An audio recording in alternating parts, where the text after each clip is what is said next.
Hello and welcome to the presentation for the Politics A-Level. My name is Mrs. Price and I'm Head of History and Politics at Rugby High School, and I'm going to take you through a bit of information about the Politics A-Level, what we offer, what requirements are needed to be able to study, and some of the reasons why I think it is a really good A-Level. I should say from the outset that I absolutely love this subject. It's absolutely brilliant to teach, and it's one of my favourite things to teach, and I think it prepares students really well, but clearly I am very biased, so I hope if you can go and talk to anyone else who studies it at A-level and really get their opinions, that will give you some more information as well. But hopefully you'll see some of the reasons why I think it's a really good A-level to study. So first of all, what is politics? Clearly it is a new subject for people moving to Year 12 and you won't have studied it before.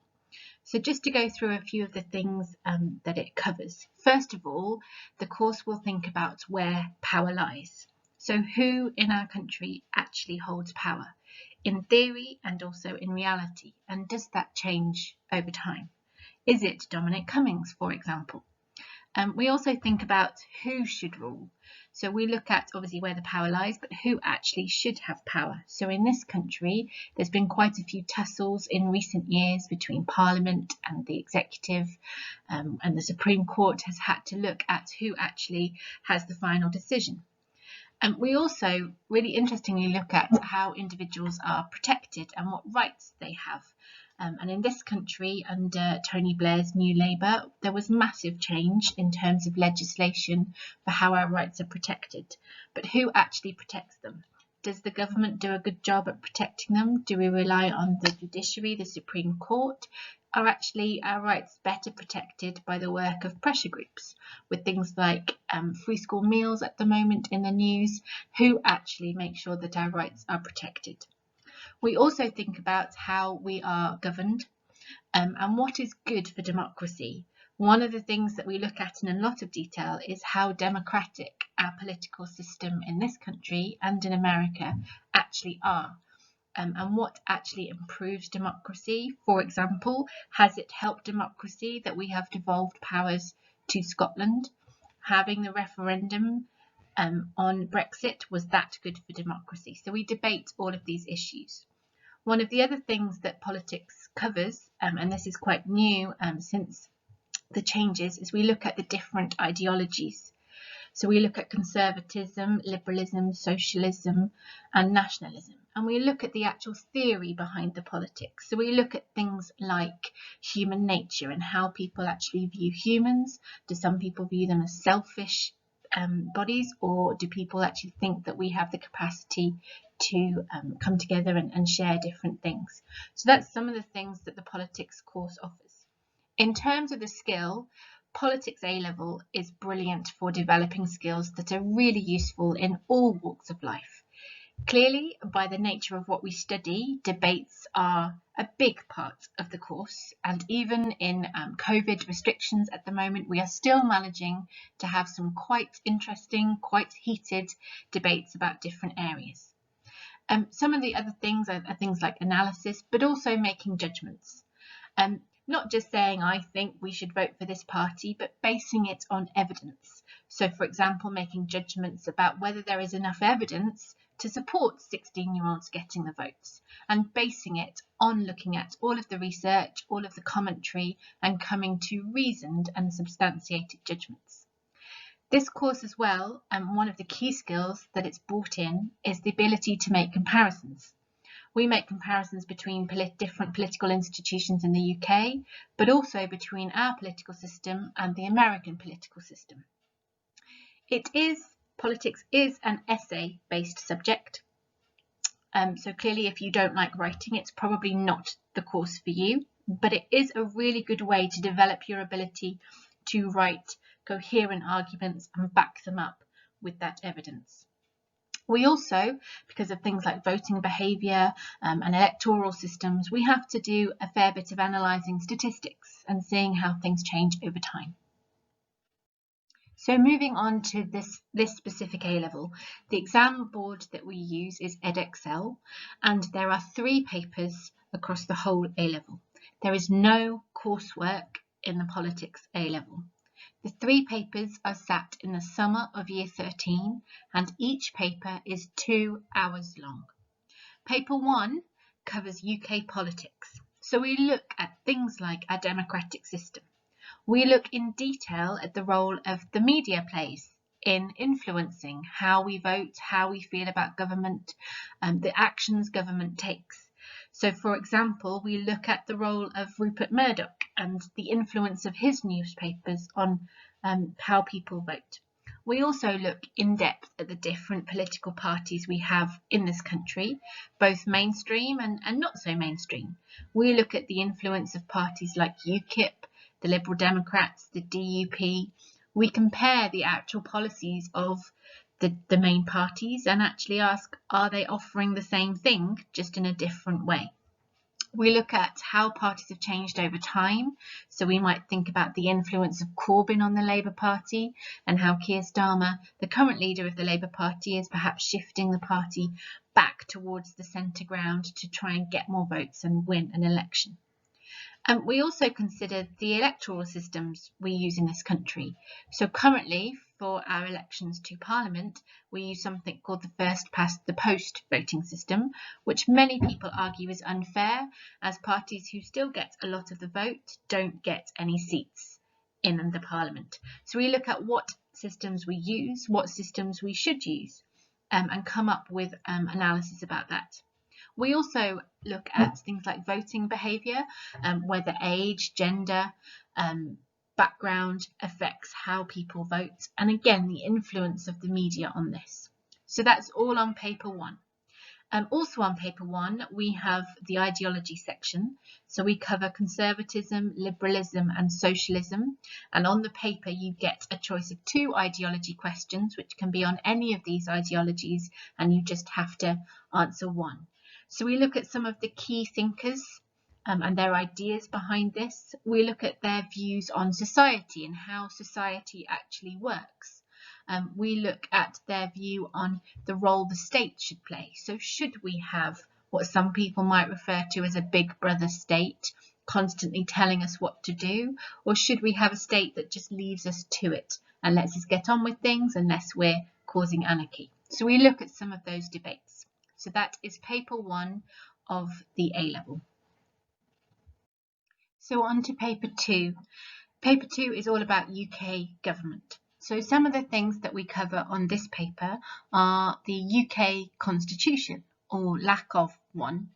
Our constitution is quite unique in the world, as we don't have a constitution that is written down all in one place. It's called an uncodified constitution. Our constitution has lots of different sources. It has meant that there's been a few constitutional crises. So, for example, when the House of Lords were frustrating the House of Commons by voting against some of the Brexit legislation, this caused outrage. People started talking about the constitutional role of the House of Lords. We've also seen questions about the power of our new Supreme Court and how they have ruled against the government on a number of occasions, and the constitutional role that they play and the power that they should have. We've also seen much criticism of people like the former Speaker of the House of Commons, John Bercow, and the role he played in frustrating what Theresa May and Boris Johnson have wanted to do with the Brexit legislation. We look in detail at the role of Parliament. We look at the House of Lords in a bit more detail and think about whether we actually need them or whether they should be elected. Currently, there are 92 hereditary peers still in the House of Lords, people who have that position because of their birthright. Should that change? The other members of the House of Lords are appointed for life. They're not elected. So you have people like Andrew Lloyd Webber and Alan Sugar who hold a position in the House of Lords, but aren't actually there very often. Is that okay? We look at the power of the Prime Minister versus Parliament and the power relationship between the two. We look at how much the Prime Minister tries to control what Parliament do. And in the House of Commons, they have something called a whipping system, whereby the executive, the government, will tell MPs how they want them to vote. And we look at whether that actually happens and the impact it has on representation and how well your Member of Parliament represents your wishes. We look at the powers the Prime Minister has.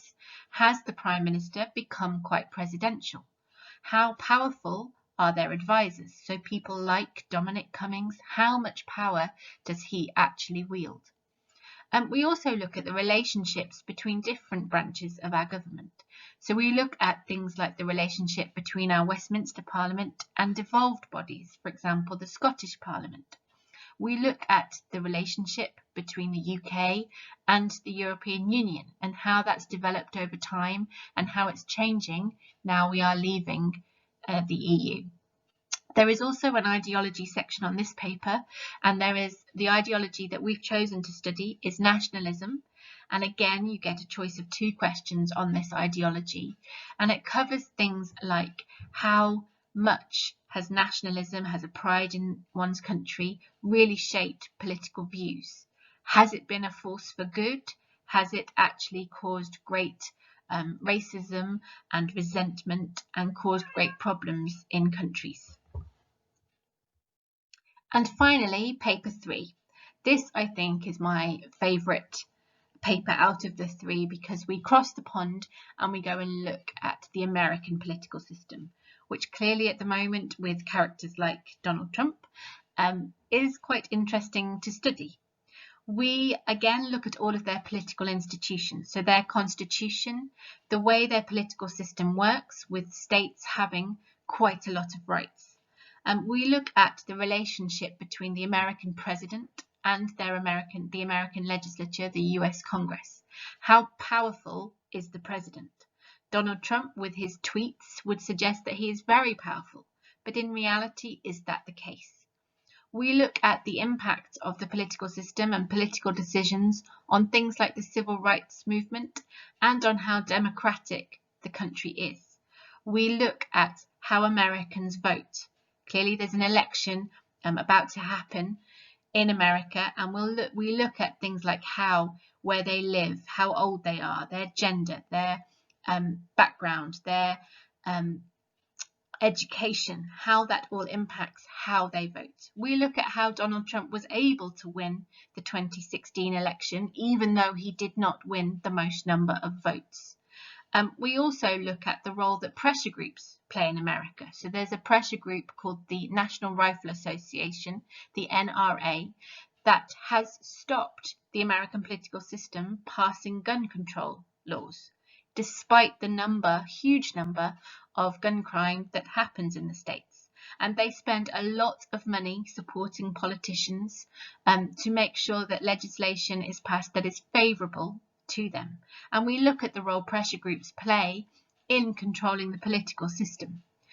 This paper is the final paper, and therefore there is the added element that the exam board expect you to be able to do what they call comparative theories. So this is whereby you have to make comparisons between the American political system and the British political system. So for example, comparing the relative power of the Congress versus Parliament, looking at the power of the Supreme Court in America and the Supreme Court in the UK. Also thinking about things like whether civil rights are better protected over in the States or better protected in this country. Which of the 2 countries is more democratic? Which allows for more participation? In which country does the media play the biggest role? So all of these comparative theories and comparisons. The comparisons come in the form of some shorter questions. So there are some 12-mark questions on this paper that requires you to make comparisons, but the longer essay questions are just focused on American politics. So moving on to why I would argue Politics A-Level is a really good choice for your Year 12 studies. First of all, it challenges you to think and to question. Because it is a new A-Level, we have students who come to start the course who don't have much political knowledge, and that's absolutely fine. We don't expect you to start the course with much knowledge. But we also have students who come and they have a certain viewpoint on a certain area. And the key thing about this course is that it really forces students to look in the detail and to make comparisons between the different arguments and to question what they're being told in the media by politicians and to work out if it is accurate. Secondly, it really asks students to be able to make judgments and to analyse different arguments, which is a brilliant skill to develop for all sorts of future careers. It also, I think I would argue most importantly, makes you take notice of current affairs. And I think this is almost more important than the grade that you take away at the end of the course, because politics affects all areas of our lives. If we take the current epidemic with coronavirus, it is the politicians making the decisions, using scientific advice, but it is the politicians who make that final call.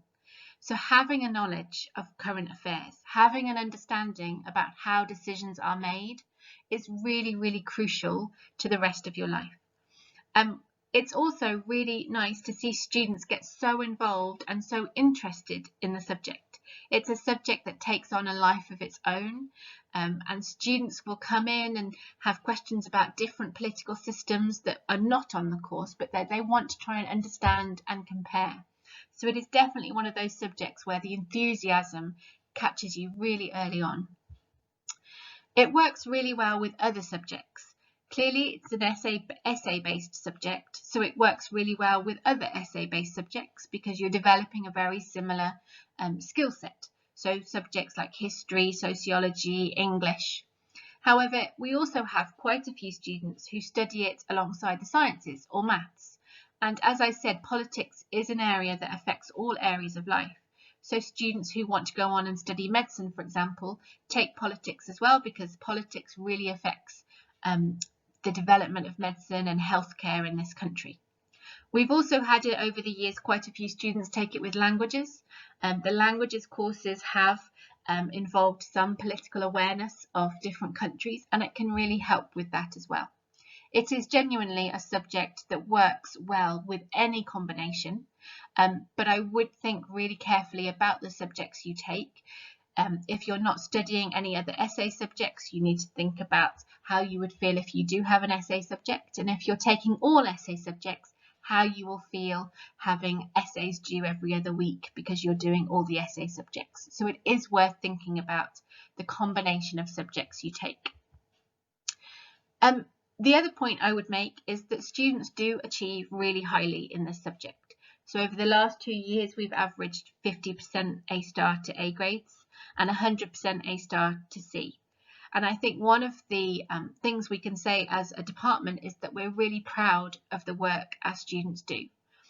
We have 3 teachers teach this at A level, and all 3 teachers are really passionate about the subject, really interested in the subject. We all really love teaching it, and I think the relationships that are built between teachers and students, the ability to have discussions in the corridor when we've seen something in the news, to carry on discussions into break time sometimes, is testimony to how well our students will then go on and do with the grades that they get. And we're really proud of the work that they do and the grades that they have achieved, but also of their the awareness that they have that they take on with the rest of their lives.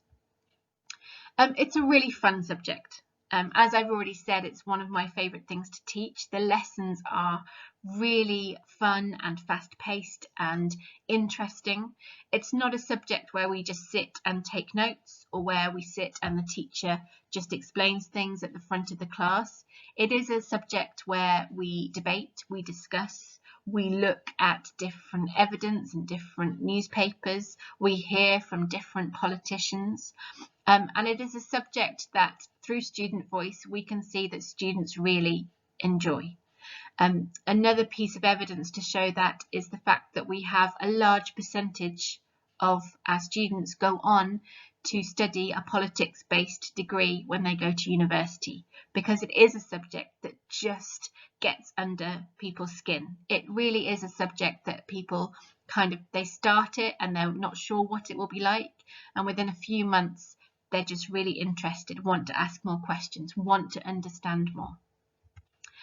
The other thing is obviously COVID possible when it can happen is that we do include some trips. So for example, we take students to Westminster. So this was a couple of years ago now, but we took students down and we had a tour of the House of Commons and House of Lords. We have met the Speaker of the House of Commons in the past. We have also visited the European Parliament. And we have been to America a few years ago, but these are all trips that the department has run in the past few years.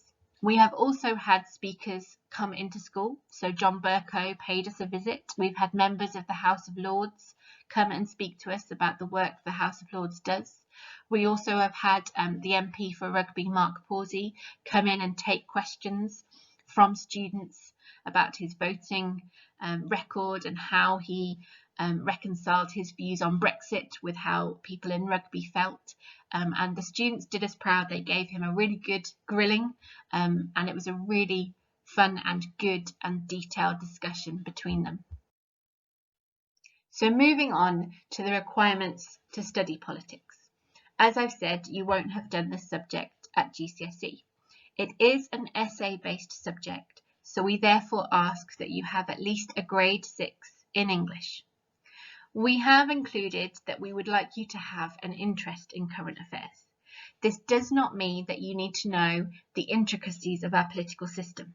But if you cannot name our current Prime Minister, for example, it probably isn't the course for you. If you see the news come on and you immediately turn it off and want to watch something else, again, it's probably not the course for you.